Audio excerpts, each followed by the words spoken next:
Good afternoon, everyone, and welcome to the Supporting Children of Incarcerated Parents School and School-Based Mental Health Collaboration webinar, part one of the series.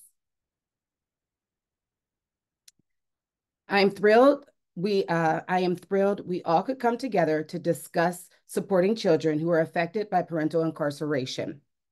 My name is Tiana Smith, and I'm a senior policy analyst at the Council of State Governments Justice Center, and a child of a formerly incarcerated parent who aged out of the child welfare system. I want to thank you all for attending this webinar. This webinar will be recorded. Today, we'll be hearing from subject matter expert Dr. Whitney Q. Hollins on ways the field can support children of incarcerated parents, and John S. Shawn from the Minnesota Department of Health on the efforts they are making to support children of incarcerated parents. Please utilize the chat option to enter questions you may have throughout the presentation. At the conclusion of the presentation, we will have time for Q&A. The Council of State Governments Justice Center, we are a national nonprofit, nonpartisan organization that combines the power of membership association, serving state officials in all three branches of government, with policy and research expertise to develop strategies that increase public safety and strengthen communities. Equity and inclusion. The Council of State Government Justice Center is committed to advancing racial equity internally and throughout our work with states, local communities, and tribal nations.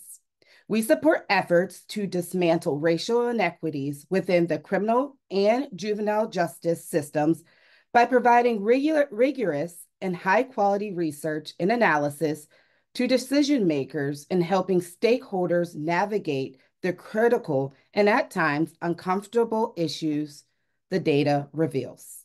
Beyond empirical data, we rely on stakeholder engagement and other measures to advance equity, provide guidance and technical assistance, improve outcomes across all touch points in the justice, behavioral health, crisis response, and reentry systems. Thank you all for joining, and now I'll pass it over to Dr. Whitney Q. Hollins.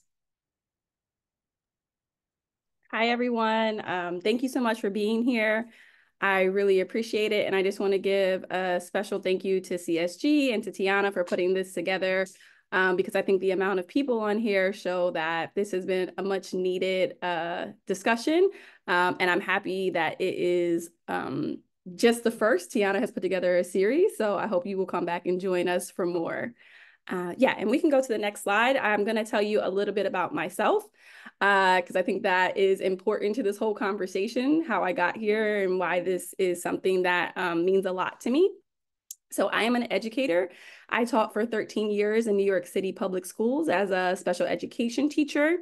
And I then worked in DC public schools as an instructional specialist, and I have worked in CUNY, in the CUNY system, the City of University of New York, for a number of years as well, working with people who do youth studies and youth studies positions, and also teachers.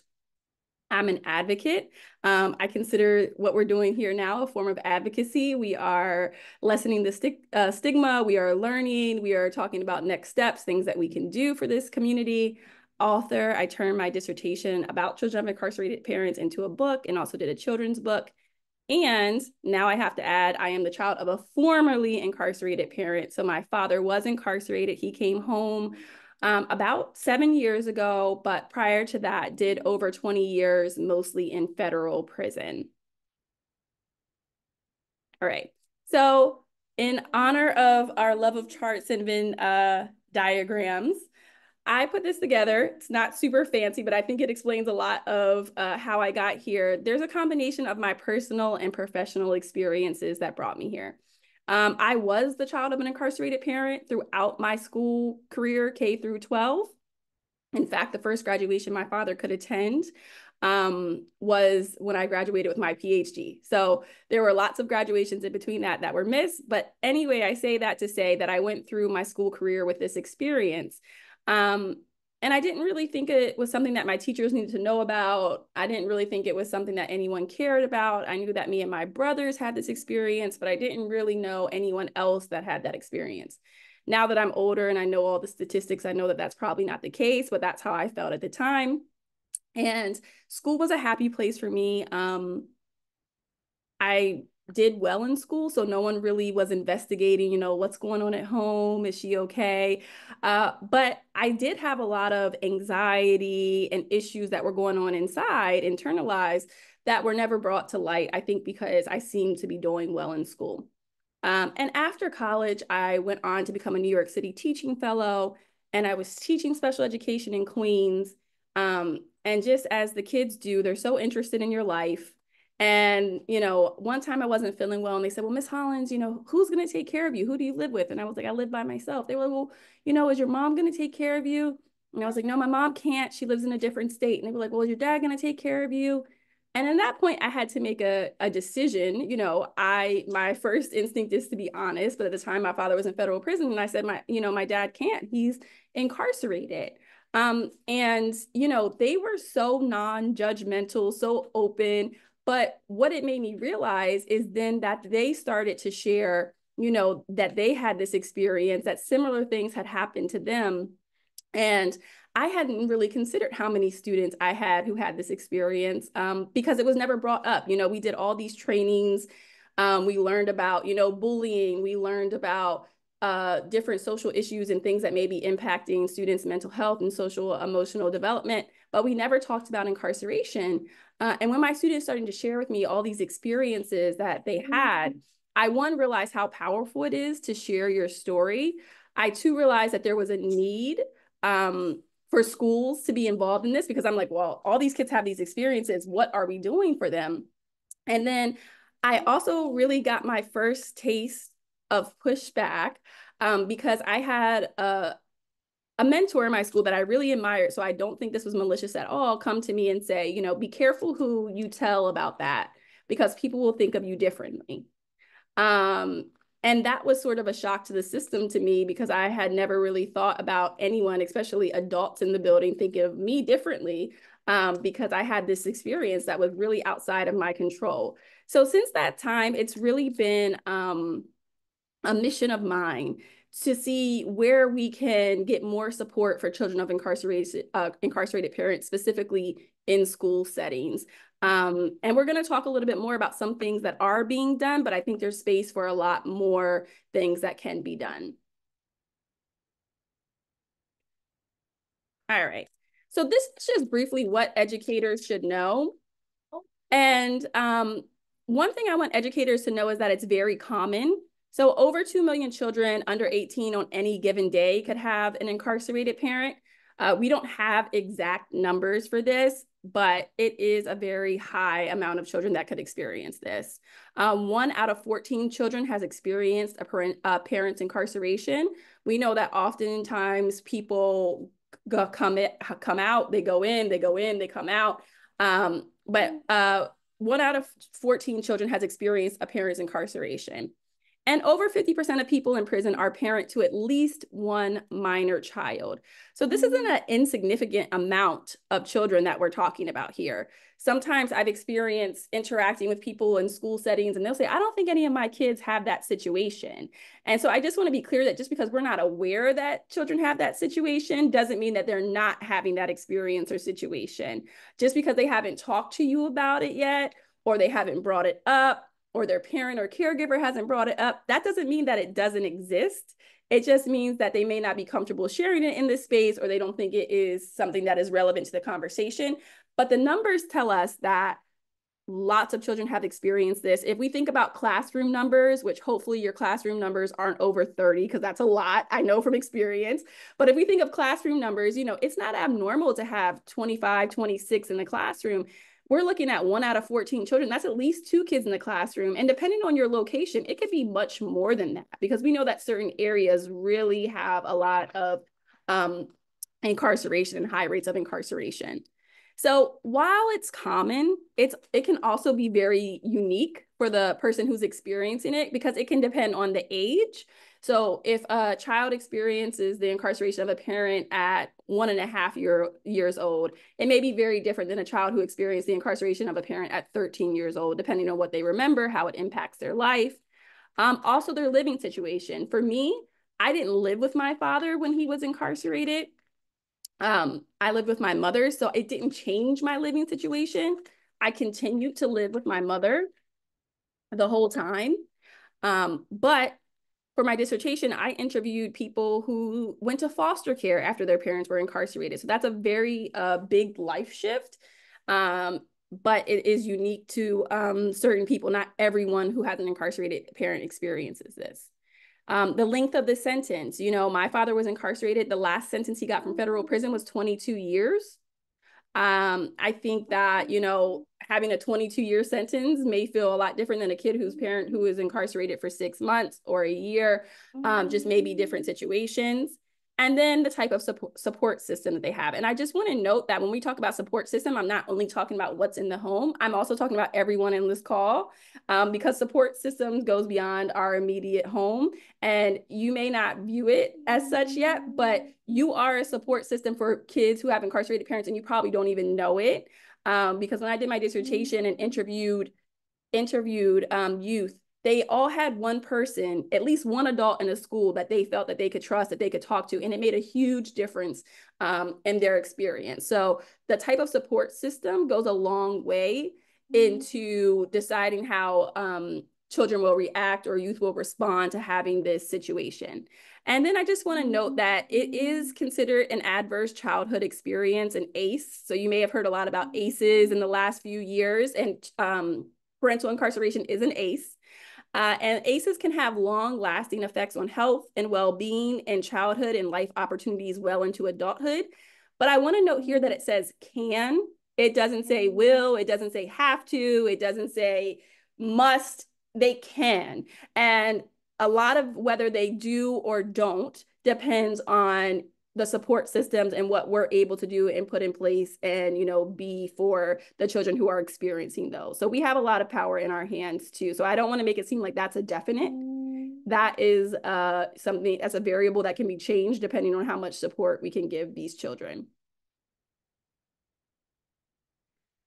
All right, so this is actually, I borrowed this from Next 100, Isabel Coronado, who is a wonderful advocate, and she works at the Family-Based Justice Center at NYU, but she was part of Next 100. And she's here looking at the systemic impacts of children of incarcerated parents. So I didn't want to recreate the will because as Tiana and John and everyone on this call knows, I'm for, you know, coalition, not competition. If you already did something great, then I want to showcase what you did great. I don't need to remake it. So she made this wonderful chart that I think really gives a succinct look at what can happen when a child has an incarcerated parent. So there's social and emotional challenges, critical health outcomes, educational opportunity and outcomes. And I want to note there that educational opportunity and outcomes, there has been research that shows that when a teacher or educator finds out that a child has an incarcerated parent, they could view them as less competent, they can make judgments about their families, and it can limit what the teacher thinks that that child can do and their potential, and we want to avoid that. Changing caregivers, including struggling in the foster care system. The foster care system, we don't have time to do a deep dive into what that looks like, but it can be its own, you know, adverse experience for a lot of children if they have to go into the foster care system. Financial hardship, even if the other parent wasn't living in the house with the child, if they were contributing to that child in some way financially, paying child support, buying school clothes, whatever the case may be, taking that parent out of the situation can make it financially hard for the caregivers who are still there. And we often see caregivers that are grandparents, aunties, extended family, whatever the case may be. And any of us who've ever, you don't even have to have a child. If you've hung out with a child, you know that they could be expensive. So when you take another adult out of the equation, it could be a financial hardship. And then housing instability. It also makes difficult for people to find housing even when they come out, because some people who have been convicted, they won't allow them to live in certain spaces. So all of these things are sort of the tentacles of what happens with incarceration. And we just need to consider that as we think about what the child is going through and where we can support. All right. So I'm going to share with you a story. And if you hear a little bit of a in the background, my son is home from school and he loves to hum. But I'm going to share with you a story from my dissertation. This is an alias, but Vanessa was a youth in New York City. She lived in the Bronx, and she was about 17 years old when I met her. And she had two parents with substance abuse issues, and she was placed in foster care at a young age. So she had three siblings. She was able to stay in foster care initially with her sister, but the other two siblings were separated. And what happened to Vanessa is that she was in an abusive home, multiple abusive homes, and that looked different ways. So educational neglect, people not helping her with her homework, people not buying her clothes. And so what happened was she experienced a lot of bullying in clothes, not only because she didn't, a lot of bullying in school, I should say, not only because she didn't have like up-to-date clothes, we know how kids could be, but she also noted that she felt bullied by her teachers because when she came in and her homework wasn't done, they would sort of roll their eyes at her or yell at her, or she would be punished for not doing her homework. But she didn't have anyone at home to help her with her homework, and she didn't want to tell them why she didn't have anyone at home to help her with her homework. That eventually led to anger issues, and that's how she describes it. She got angry, and I understand why. She, was taken away from both of her parents. She's separated from most of her siblings. She's being abused in this foster care system. Her teachers are yelling at her. She feels ostracized from her peers, and she starts to get angry. So the solution for that was that she was put in special education. She got an individualized education plan, an IEP, and she was put on medication. And the medication, she said, it made me feel sleepy. It made me gain weight. I just didn't feel good. So then I would come to school and I would sleep. And then I would get in more trouble, right? And eventually what happened to her is that she was sent to an infamous residential school in the Northeast. And she's going to share a little bit about what that was like for her to go to this residential school. So these are her own words. I don't mean to be stern. I'm just solid with my attitude because I don't want anyone to feel like they can just say or do anything to me and it's okay, and it's not. So I make it known. I got bullied a lot in middle school, high school, and elementary. I wasn't that fortunate. The clothes I wore, I got bullied about that. I didn't have people to help me after school with my homework, so I got teased because I'd asked people at school to help me. The teachers, would just yell at me and I would get in trouble. I never tried to tell them. And so this stern attitude that she said, she had it towards adults, she had it towards children. She wanted it to be known that people could not mess with her. But what struck me about this is that she was able to articulate the injustice that she felt during this, right? I didn't have anyone to help me. And instead of anyone asking, I just got in trouble. And instead of me saying something, I just kept the attitude and stepped back. So I wanted to highlight that because I think it's just, as teachers and as a former educator, like, I get it. Sometimes you're like, okay, we need this done. We need this done. This helps you take it seriously. But we don't always know what's going on in kids' homes and what's their experiences. And just asking the extra question or doing a little investigating, and investigating in the sense of care, with care in our minds, can be really important to be more understanding of what's happening, and can go a long way to improve student outcomes in schools. So I wanted to say a few words about some things that are already happening, right? So there are programs that are in schools that are already happening. If you see an asterisk by the program, that means it's an out of school time program. But Pops the Club, Pain of the Prison System, that is a writing group that's happening across nationwide in high schools. And they have actually put out anthologies that discuss their experience with parental incarceration. It's really great. Joining Forces, that is a curriculum that I co-authored with Pamela Brunskill. She's another directly impacted educator. We piloted it in Buffalo. It's been done in Philadelphia. It's been done in Minnesota. We're really excited about that. And it is designed, we did design it thinking of schools in mind so that it could be done during a prep period, during a lunch, if someone wanted to do it. There's the Dream Community. Dream Community is online. It is a community that focuses on the experience of parental incarceration and mental health. And people across the country can join it because it is accessible via online if it fits with your time zone. There's Children of Promise, which is an org that has mentoring. It has an after-school program that's in New York. And they take families on visits and they help them write letters. There's Skip, and then there's Our Children. So there, and I'm sure there are many more. You know, we've had conversations, numerous conversations about how we would love to know what other places are doing. And every time we go to a meeting or a convening, we find out like an awesome thing that someone else is doing somewhere else at a different space. So I'm sure there are there are many more programs in this, but these are some of the things that are already happening. All right. So parental involvement. Sometimes what happens is that educators feel if a parent isn't around, and I mean physically around, that they may not be involved in the child's life, and that's just not true. We have lots of involved parents who are incarcerated, and they do help if they are able to do so. So you may not be able to see it, but lots of parents call home after school and they're assisting with homework. I had a lot of fun talking to the youth I did when I just did my dissertation, because it was interesting for me to see how much discipline and expectations were coming from the parents who were incarcerated. Even though there was a parent at home or a caregiver at home, the parent who was incarcerated could still be the disciplinarian. And it was like, you know, when your dad calls, you're going to have a conversation about this. So they were still setting disciplinary standards and expectations.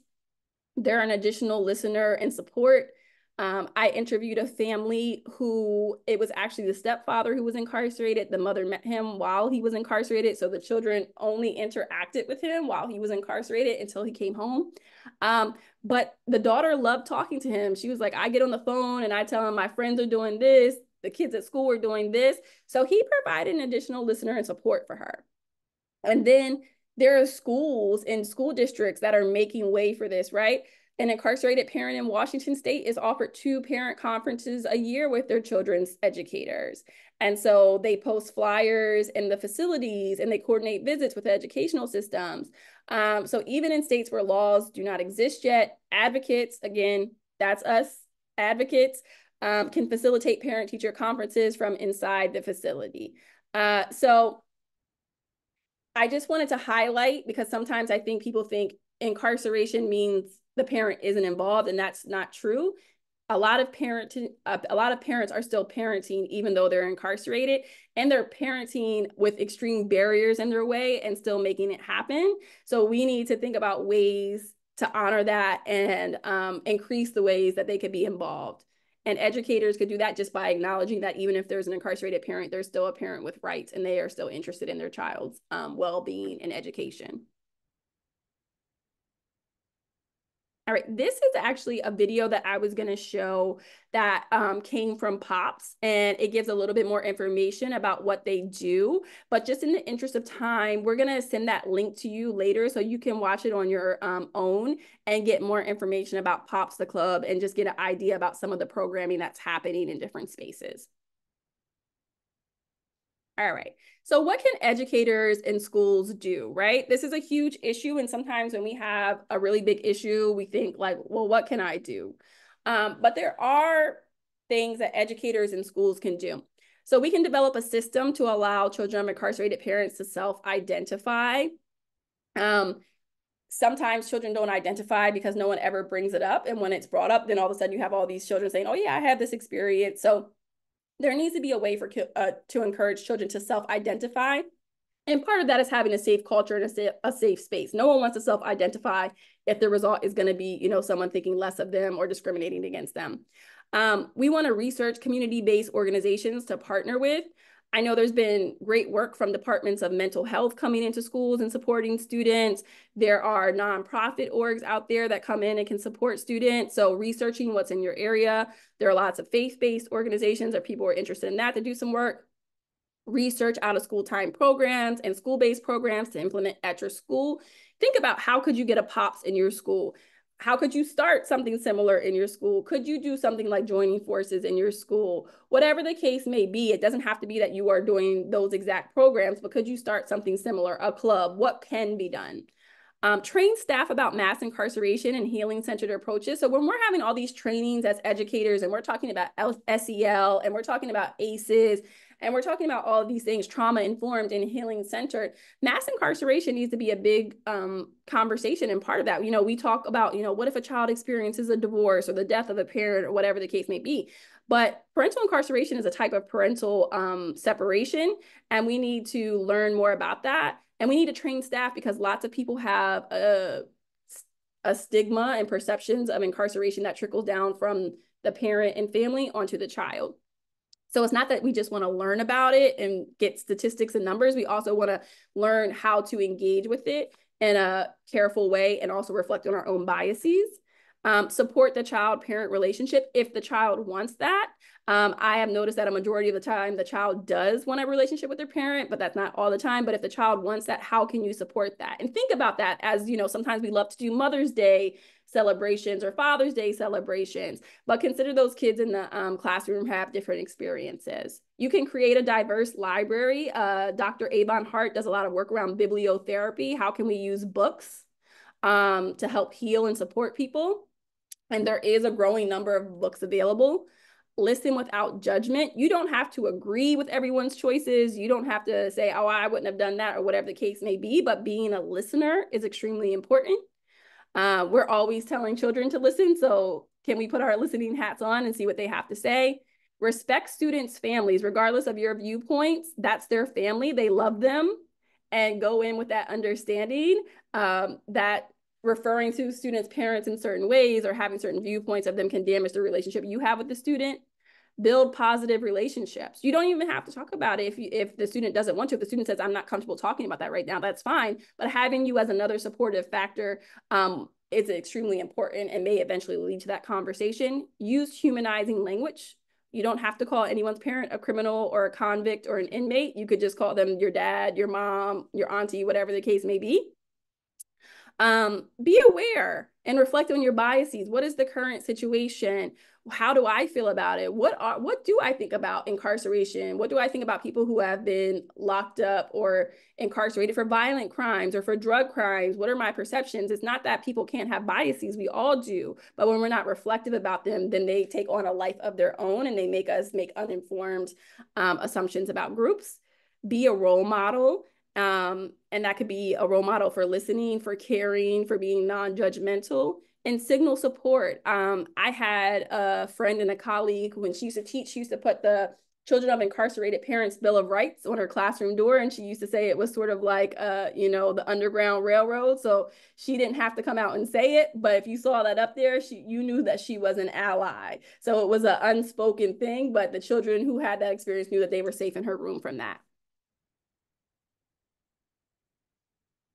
These are just some of the books that feature children of incarcerated parents.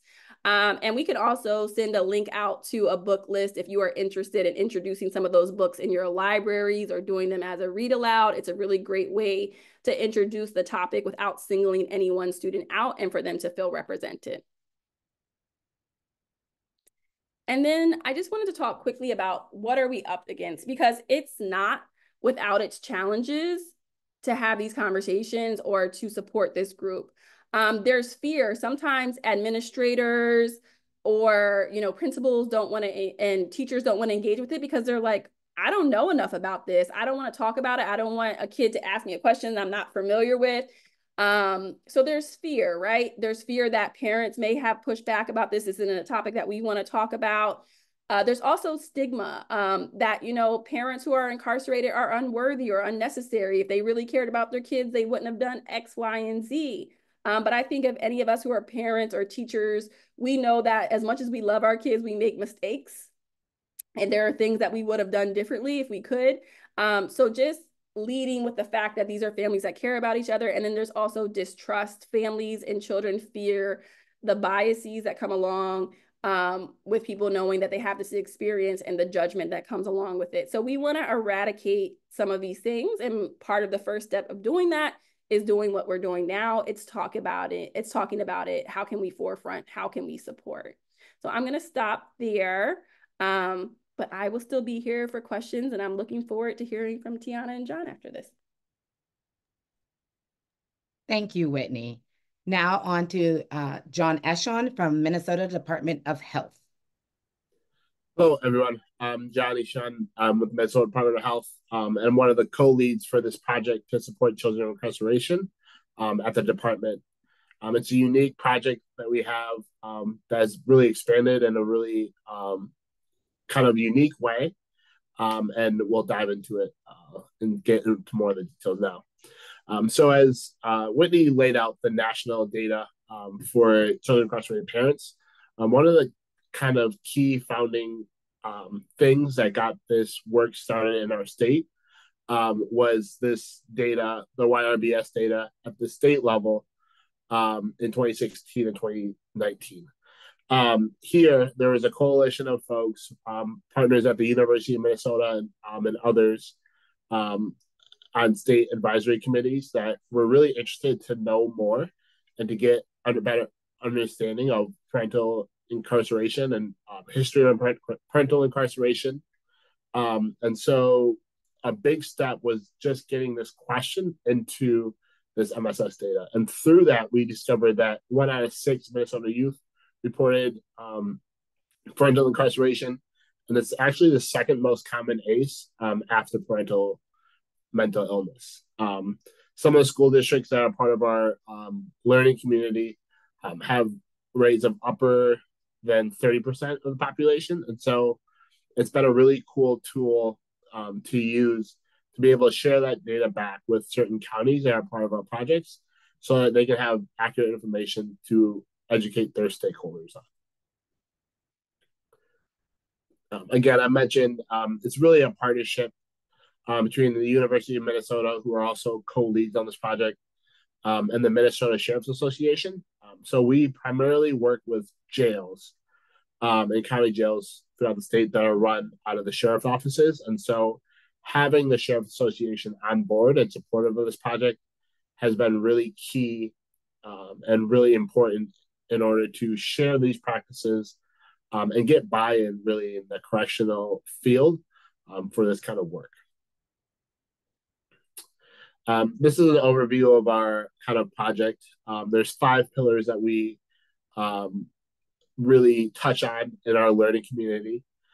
So we meet, our learning community is a group of jails. I think we're up to 12 to 13 sites now from across the state that come together on a quarterly basis and just learn from each other. It's an all-day kind of meeting where there's learning, communication, and jails have the opportunity to talk to each other and figure out what's working and how to better serve their populations. And so the 5 things that we focus on in those meetings are parental or parent education curriculums. So parenting inside out, circle of security. And we've recently expanded to joining forces and Whitney's curriculum, which has been really great. Building partnerships between schools, local public health, child protection, local systems that are important for these populations. Implementing staff trainings. So we've done a lot of different trainings around ACEs, trauma-informed care, and other kind of important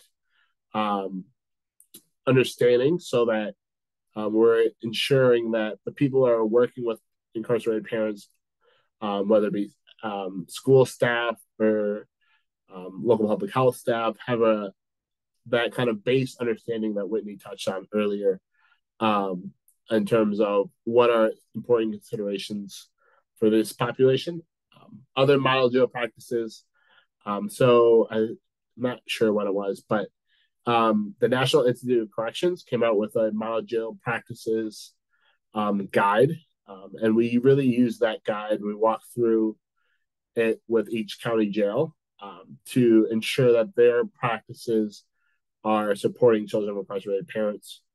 And then finally, leveraging state agency partnerships. So being a state agency, we're able to connect with Department of Education, Department of Human Services, Department of Corrections, and others to really allocate and prioritize services for incarcerated parents, really with that central goal of increasing the quantity and the quality of parent-child contacts during and after incarceration to promote the child and family well-being. We'll try to cruise through this and save some time for questions at the end, but engaging in school partnerships. So some of the learned lessons that we've had over the last 4 or 5 years that we've been working through this learning community is to be proactive in relationships. I think we all have a lot of things on our plates nowadays, and especially for children and families that are experiencing the crisis or impacts of parental incarceration. Normally, that's not the best time to try to build or create relationships, and to be proactive about that and do that in advance is really important. So that by the time that you need those relationships, those are developed, and there's that trust there to be able to get to a place where you're better able to serve the families and the children in your schools. Educate stakeholders on ACEs and commonality of parental incarceration. Again, here are just a few resources. There's the Sesame Street Workshop has some really great resources and tools for both youth and parents about this topic, and really trying to get a community of champions to support this population is really important. I can't really stress that enough. I know that building partnerships, building coalitions, a lot of the counties that are really advanced in this work have multiple people from multiple sectors of their community that are really adept at problem solving. And then finding more ways to learn. There's a bunch of great resources that are continuing to grow. The Arizona State University Conference of the Year is great. University of Madison has some great resources. Council State Government, I know, also has tremendous resources. And so it's really just learning what's out there, but also being in touch with other people in the field. There's a large field of people who are really engaged in this, and spending more time with them is always beneficial. Ideas for connecting with schools. So again, I touched on this earlier, the Minnesota Student Survey data, and just the importance of getting these questions in that survey to be able to share back with local schools and school districts was really important.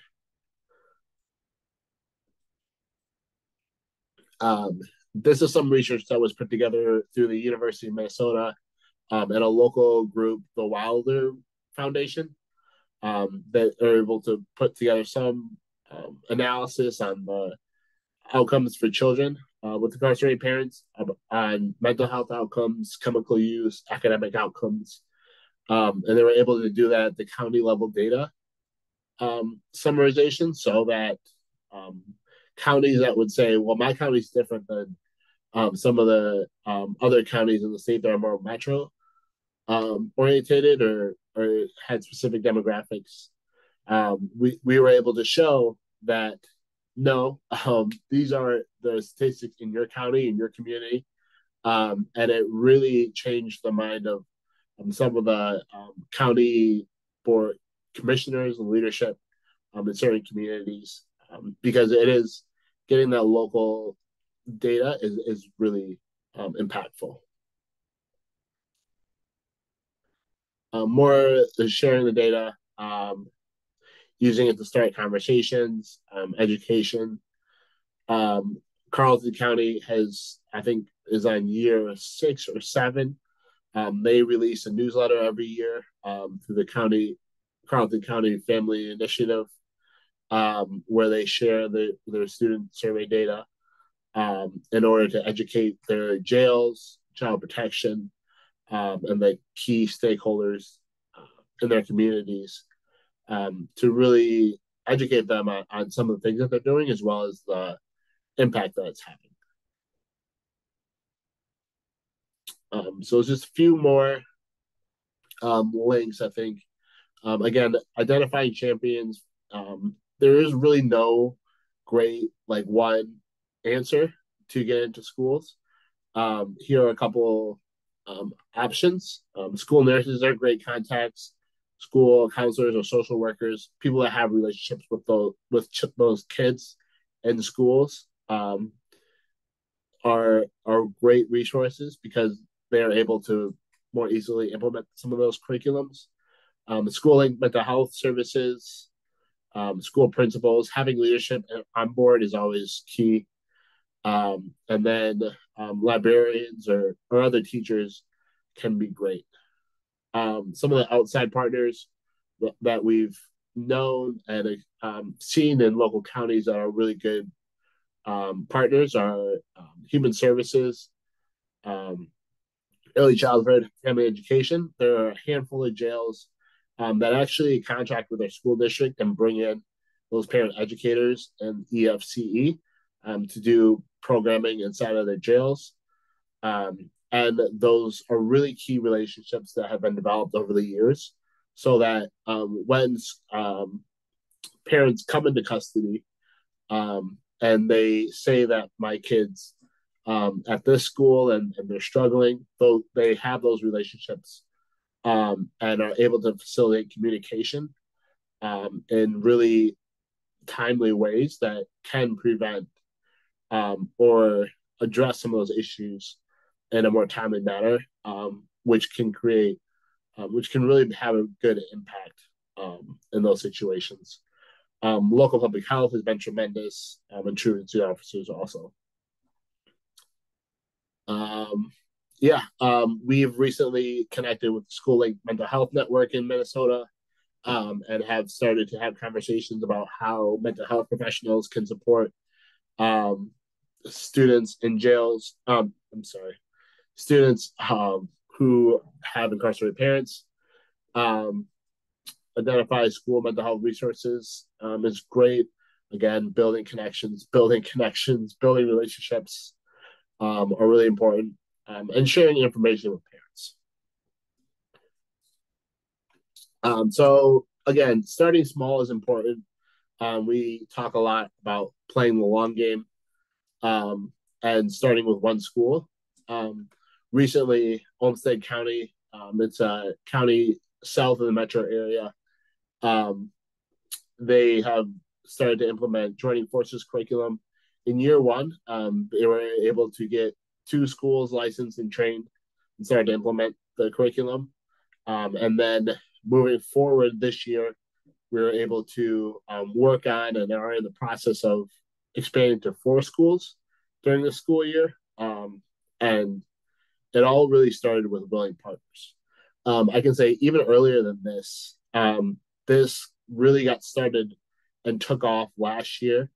But one of the things that has been helpful is that this was a result of a 10-year relationship that that county jail had with local public health. So when an opportunity like joining forces came about, they had that relationship in place to be able to execute and take advantage of this resource that was made available.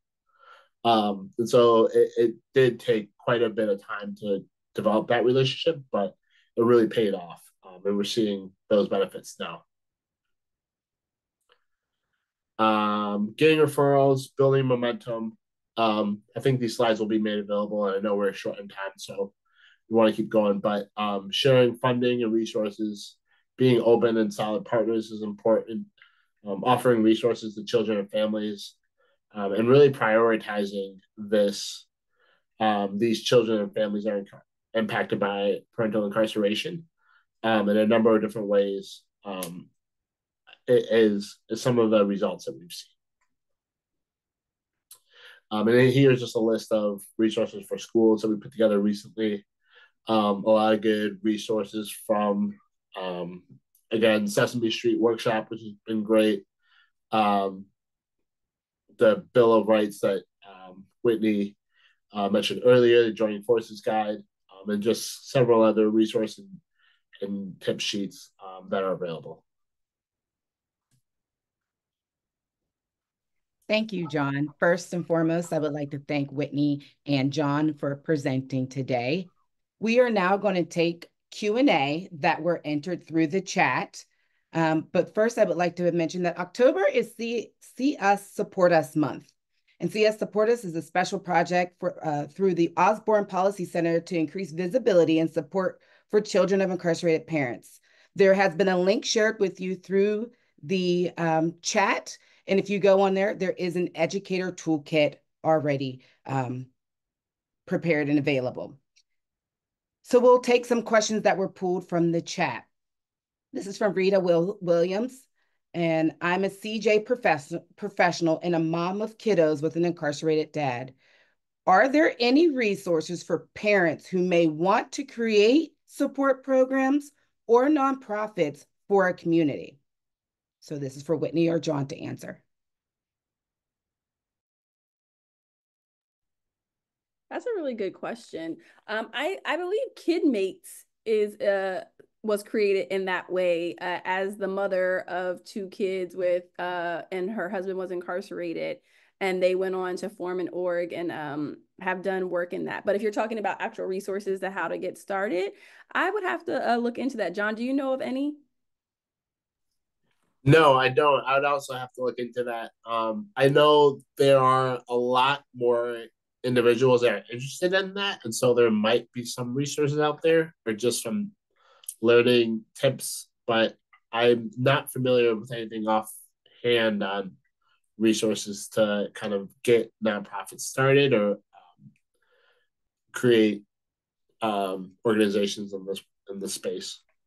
But I would say too, it's a good question and something to think through. I know We Got Us Now by Ebony Underwood. It was started by the child of an incarcerated parent, Kids Made. So there are spaces that it has happened. And I would say utilize your social capital and relationships because, sometimes we have relationships with people, and Tiana and John and I have been saying, okay, we think you should talk to this person if you want to do this. We think you should talk to this person if you want to do this. So I'm just going to put a plug in to say that we should find out more information about that, because I don't know if there's any one place that has like a toolkit to help people who want to. I'm sure there's a toolkit for people who want to start nonprofits, maybe not specifically in certain areas. But also, if you're looking for people who have done it, who have had direct experience and are looking into doing it, utilize your social capital. Feel free to reach out to me after this or anyone else to see if we can put you in contact with people who have already done what you're seeking to do and could give you better advice. Oh, hey, Ebony. Hey. And Tanya and Allison, hi.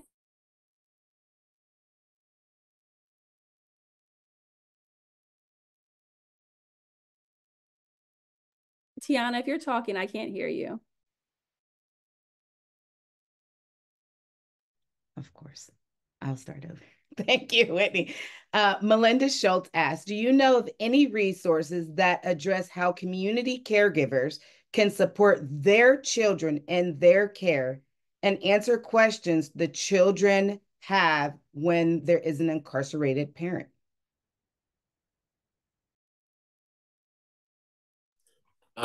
Yeah, I can start. I think I'll put it in the chat too. The Sesame Street Workshop has a response for this exact question. And they do a really good job of making it child friendly and in a way that's at the reading level of minor children. Yeah, I mean, I think for community partners, a lot of the resources that are probably good for caregivers to have conversations are probably applicable to them as well. Having developmentally appropriate conversations. I know that Sesame Street has something. I know that there's Osborne Association has resources for language and creating safe spaces and cultures of care that are available to have those conversations. I especially think with children, books that touch the topic that are developmentally appropriate are always a good way to approach it. But there are lots of different resources out there about language, creating safe spaces that would be useful for community caregivers. Thank you. And is there a book list? And I believe in the chat somewhere there was a book listing already shared. And then there's another question in the Q&A section. It says, hello, I am a counselor at a co-occurring facility for adults who are also in and out of institutions. We also help them get reintegrated with their children if needed. Do you think it is similar for students also struggling with parents with substance abuse use disorders who are also in and out of incarceration? So I don't want to generalize because there are lots of different situations and, variables that go into things. And I also think that children who have parents with substance abuse issues are often children of incarcerated parents, maybe just at different times throughout their lives. We've seen that sometimes those children are one and the same. So I think that, of course, there will be similarities with that. I also think that substance abuse, depending on how that presents itself, could add an additional host of issues that the child may experience and need support with. So I would say, yes, it's probably similar in some ways, and in some ways they're probably the same kids, and it may be different depending on the substance, their interaction. But I would say the supports and keeping families united and what we want to do, we probably have common goals, and that some of those kids are probably one and the same. But John, did you want to add to that? Yeah, no, I think you answered it really well. The other thing that I did want to touch on, just because I think it touches on this a little bit, is that for our project especially, we are really trying to do what's in the best interest of the child, and understanding that a lot of these situations are really complex and complicated. I think it's important to remember that we are, whether they're it's difficult to overgeneralize, and every situation is unique. But at the end of the day, we are trying to do what's best for the child, and so being realistic and practical, I think, is really important, and being transparent and honest. And so, yeah, it's a tough situation, but I think Winnie answered that pretty well. Thank you. Another question we have is from Jamie Like. This is for Dr. Hollins. Have you any thoughts on the parenting inside out curriculum for parents who are or have been incarcerated? So when I always like to be transparent. I haven't done any work with the curriculum. I haven't utilized it myself. So I'm approaching this from what I've heard and what I've seen and what I've read about it. It looks like a great curriculum to me. I think that approaching the issue of parental incarceration and the collateral consequences of mass incarceration in a holistic way that involves all stakeholders, parents, outside entities, organizations, children, schools, is extremely important. So I don't know in terms of thoughts because I haven't implemented it. And as an educator, I know that sometimes when you actually go to implement a curriculum or you're doing the work, things come up for you in a different way than we're just looking from the outside in. But from looking from the outside, I think that it's a really important curriculum and project. And I love anything that works on keeping families united, making, families stronger through parenting classes, and through keeping in touch with their children and making sure that they're still there for their children during this time. I don't think it's totally up to the parents. I think the system puts a lot of barriers in the way for that. But in terms of the curriculum, from what I've heard and what I've seen, it's a really important program that seems to be doing a lot of great work. Thank you. Final question, as we're at 4 minutes until we end, from Pam Conine. We have a local nonprofit here in Yellow Springs, Ohio, village entitled Story Chain, which takes volunteers into the local facilities and works with preparing incarcerated parents to read books for their children, thus taping the voices of those inside to present via MP3 player to their children on the outside. Are there any other organizations out there that is doing this kind of work? And I do know of one. OK Messengers also does the same thing. Yeah, I can't name the org off the top of my head, but I do know I had a friend who was incarcerated in Virginia, and that was available for him to do for his daughter. I don't know the name of the org off the top of my head, so I want to say yes, there are other orgs doing that type of work. But if I had to name the org, I would have to get back to you and let you know the name of it, because I can't think of off the top of my head. So I haven't heard like an overwhelming amount of orgs doing this work, but I do know that it is happening in other spaces. Thank you. Thank you for all the great questions. Final thing, we are offering a part 2 of this session, and it is slated for November 13th, and that will be with Dr. Rebecca Schlafer and partners to expand what we're doing to address strategies, implementation, stigmas, and biases with working with children of incarcerated parents. So that will be part 2, which will be coming out here soon. Please register. Also, it's open to the field. Feel free to send the links to anyone. This session today is being recorded and will be able to be broadcast in the next 2 weeks, approximately. So you would be able to go on CSG's website and to retrieve the recording of today. At the conclusion of the presentation today, there will be a post-event survey. Please fill it out at your earliest convenience and return it back to me. I want to thank you all for attending today's session, and have a great day. Thank you, everyone, and thank you for all the great resources in the chat. Yeah, thank you.